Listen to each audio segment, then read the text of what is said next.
पास मौसम के खिलाफ ताज़ा फल देखे। गर्मी में सेब, सर्दी में अंगूर। जकरिया अलैहिस्सलाम ने पूछा, मरियम, ये फल कहाँ से लिए? उन फलों का तो अभी मौसम ही नहीं है। हजरत मरियम ने मुस्कुराकर कहा, अल्लाह की तरफ से है ये सब। अल्लाह जिसे चाहे बेहिसाब रिस्क देता है। ये देखकर जकरिया अलैहिस्सलाम के दिल में उम्मीद जाग उठी। उन्होंने फौरन अल्लाह के सामने हाथ उठाए और रो रो कर दुआ मांगी।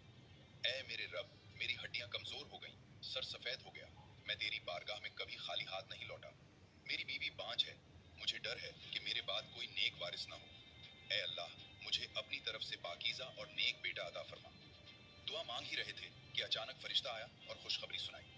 ऐ जकरिया, अल्लाह तुझे बेटे की बशारत देता है। इसका नाम याह्या होगा। इससे पहले इस नाम का कोई नहीं रखा गया। जकरिया अलैहिस्सलाम हैरान हो गए। बोले, ऐ अल्लाह, बेटा कैसे होगा? मैं बूढ़ा, बीवी बांझ है। फरिश्ते ने जवाब दिया, तेरा रब फरमाता है कि ये मेरे लिए बहुत आसान है। मैंने तुझे भी तो पहले पैदा किया जब तो कुछ भी न था। जकरिया अलैहिस्सलाम ने कहा, मुझे कोई निशानी दे।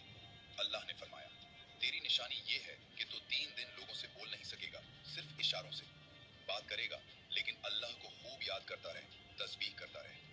तो 3 दिन तक हजरत जकरिया अलैहिस्सलाम लोगों से सिर्फ इशारों में बात करते रहे, बोल नहीं सकते थे, लेकिन अल्लाह का जिक्र, तस्बीह और दुआ बराबर करते रहे। ये सब बोलकर ही करते थे। 3 दिन गुजरने के बाद उनकी जबान बिल्कुल ठीक हो गई। सब कुछ पहले जैसा नॉर्मल हो गया। कुछ दिनों या महीनों बाद अल्लाह का मुजजा हुआ। उनकी बूढ़ी बीवी हामिला हो गई। फिर अल्लाह ने उन्हें एक प्यारा बेटा दिया, जिसका नाम हजरत याह्या अलैहिस्सलाम रखा गया। जब हजरत जकरिया